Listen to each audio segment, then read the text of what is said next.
What's up? Welcome to the Existential Stoic podcast. I'm Danny, everybody. Randy. Yo, Hey, Danny. Randy. I forgot about that part to say hi. Jeez, we're messing. Oh my God. But hmm yeah, I was just thinking about this actually like in the last second. But because you mentioned in our earlier episode, you're talking about the mind-body connection and stuff. What do you think of the self? Like, how do you identify the self? And it's like a very not easy question to answer. But like, when you think of yourself, do you think of like a self? Do you think of Yeah. like Well, it's the brain thinking of itself.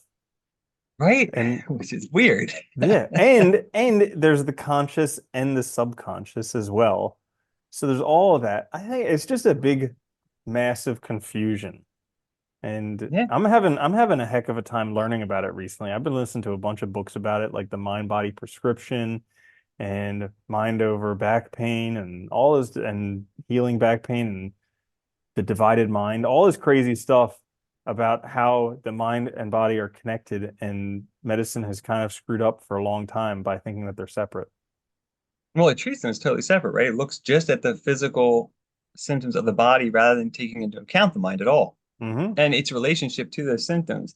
But it's interesting because that's always been an issue in philosophy for the longest time was like the mind-body problem, right? And like specifically like how the mind can have influence on the body and how do we treat the mind? Because like for the longest time, like in ancient philosophy, consciousness, the mind was treated as very like more like, especially in Western, more like soul, sort of, if that makes sense. So like hmm this thing that wasn't part of the visible world, it's Plato like to say, right?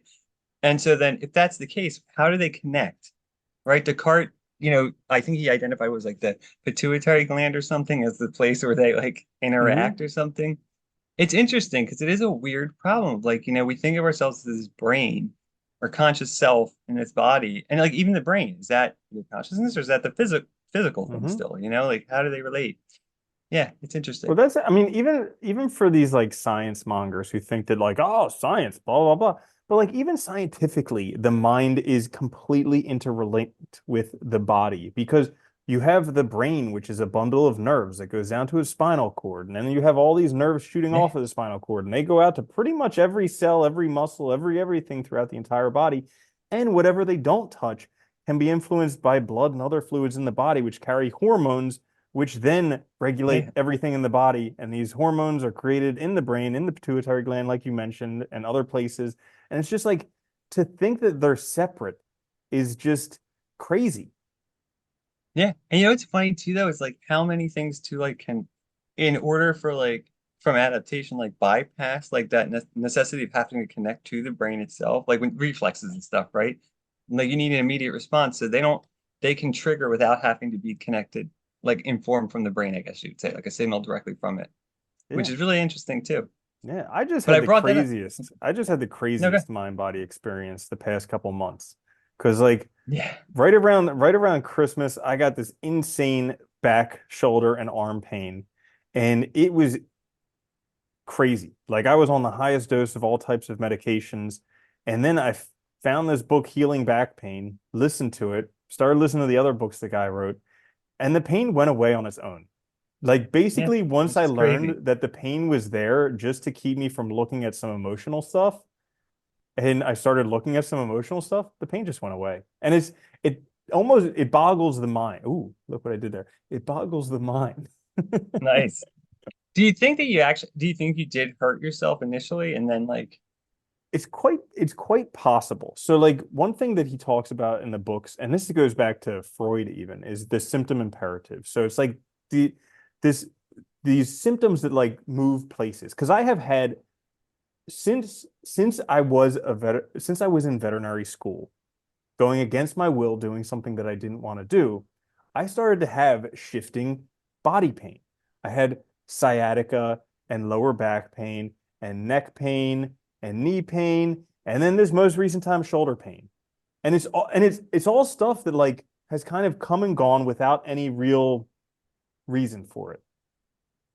and no real like end to it. It just goes away, Yeah, sort of. exactly. It just comes and it goes. And Yeah. like I take a look back at all these things, and there were certain times, certain things that I was going through that could have triggered it, maybe sometimes it can be triggered by an injury, but then your mind latches onto that and be like, well, that must be because of this. And then because your subconscious mind is just really trying to protect you, it thinks that you're not strong enough to handle these emotions and this psychological stuff. So it's like, oh, I'll just give him this body pain because that'll distract him from whatever could ruin his life. Yeah. You know, it's interesting. Nietzsche had this idea of the self as like he called it like community of souls. In a way, we have like many selves, and he thought of it as like our instincts and drives, like, so like you want to do one thing and you want to do something else. And like you ever feel it like you're fighting with yourself? That's like Mm-hmm. the idea. Yeah. But he also had this idea that, he called it the internalization of drives or like stuff we can't express outwardly. And a lot of times that's because of like social norms, uh, sense of obligation, whatever. We hold things in, they get directed inward. They still get Mm-hmm. expressed because they have to be expressed to be realized. And instead they get expressed internally, which causes like guilt feelings, pain, all these negative things. And it's really interesting because like it's right in the same wheelhouse as that, right? This idea that like a healthy mind will feel better because we're actually like expressing everything the right way and not keeping it in or internalizing it or letting it be expressed some other way. Because I noticed I would stress myself like a lot of times like I don't I don't communicate when I'm in stress and stuff, so it's like an unconscious thing. And then Mm-hmm. I end up feeling sick, Yeah. and it's Oh like yeah. I'm not sick. Yeah, it's really weird. Yeah, It's totally. very amazing. Yeah. So this has been quite a learning experience for me because I'm just, you know, it, like, I mean, you remember this from a couple months ago. We would be Oh recording and yeah. I would be here like this, like just like in ungodly pain, just trying to be like get through the day. And it just went away. I tried Oh everything. dude. I tried all types of medications. I tried all types of physical therapy, all types of different stuff. And then once I just learned that it was my subconscious mind trying to hide these emotions from me, and I just Yeah. addressed it, I figured I'm like, what am I resisting? What anger am I resisting? Like different things like that. Then all of a sudden, boom. Yeah, it's really weird, man. Because it's like I notice it's like when I feel mentally good, I rarely feel in pain, you know? Hmm. Or like or if I am, it's like something, like it's very something very clear and obvious and it doesn't bother me that much. You know what I mean? But like when I'm not, those pains are horrible. It's so interesting. And like I noticed this especially too, like when I started to like really wanted to transition jobs and I was miserable at my job, like I just noticed like I started to realize how like crappy I felt every time I had to go to work. And like it would be so hard to get there and to like do it and to do it well. And it's like because Hmm. you don't want to do it and your brain's you're still expressing that even though you're going through because of responsibility or whatever sense of obligation or you have to, whatever. Yeah, Hmm. kind of Yeah. amazing. Yeah. So that's one of the difficulties about modern life is we force ourselves to do a lot of stuff that we don't want to do. And I mean, I know for a fact I did this when I was a veterinarian. Like there were days where I would just be like, whatever it took, I would just push myself to get to the emergency center where I worked overnights by myself. And Yeah. because once I was there, then I would just have to do whatever I needed to do to make it through the morning so I could leave. But like literally, I just felt it in the pit of my stomach, just not wanting to be there and just forcing myself to do that. And yeah, it was You feel like trapped when you're there too. It sucks. yeah. Yeah. Yeah. It's not a good feeling. And it's really interesting because like I think back like a lot of the existentialists they talk about authenticity. And a big part of that is like people think of it as like, oh, being your true self and all that. And that's true, it is. But a big part of that is like self-reflection and self-awareness, realizing like who you are and understanding like all these emotions, all these thoughts, all these things going on inside of you and separating out that real stuff that is you from all the external crap, the obligations, pressures, all that stuff from the outside world that's trying to tell you how to be Hmm. so you can actually express yourself in the right way. And it's Yeah. hard, because like there is so much pressure outside to tell us how to live our lives and how to be and what's the best way. I mean, literally everywhere you look, somebody's trying to tell you how to live your life. And and if you're not doing it that way, you're wrong. Yeah. And I think yeah, it's really amazing, but it's really detrimental too to people's health.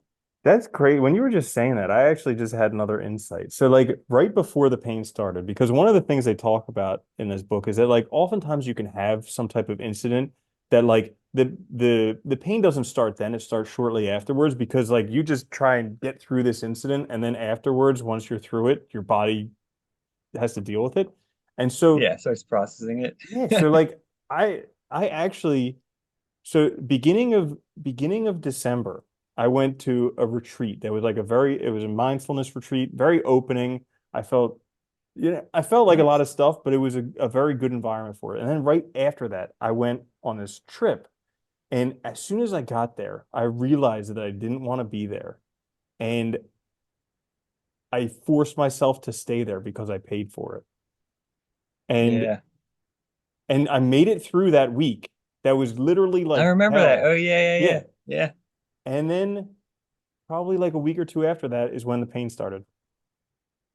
Yeah, think about it though. Think about how many times in our lives we do stuff that we don't want to do because of some stupid sense of obligation or some stupid sense of, well, I already paid for it, whatever.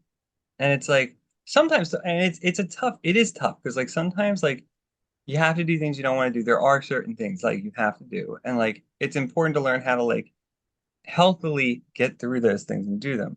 On the other hand, though, there's a lot of crap where I think like maybe we should just be saying no to. And like I can tell you, there's clear times in my life where like I took on something I didn't, and I realized I don't want to do it, and then you say no, or you back out, and it's like the weight just feels like so much weight off your shoulders. It's insane, right? And like that feeling right there tells me that like I should not have been doing Mm-hmm. that, I Yeah. shouldn't even have started it, It's like Yep. amazing. Yeah. But That's crazy. yeah, it's really weird how we do that, that we force ourselves through these things that we just should not be doing, or fail to make changes when we get those feel that, like hate Mm-hmm. our job, like and stuff. Like how many people are just miserable because they are unwilling to change? And it's like, why do you want to live like that? I Mm-hmm. don't know. It's weird. Yeah, it's tough. Yeah. So that's it. There you have it though. Yeah, so we had ourself. It's very hard. It is hard to be a person. Talked about that before. Yeah. I want a refund. I know, right? Yeah. I want to do over. Oh, there you have it. That's the Existential Stoic podcast. Listen wherever you get your podcasts. Check out us on YouTube as well. Please like, share, subscribe. It helps us out a lot. We'll be back later this week with another episode. Until then, though, later, Randy. Later, man.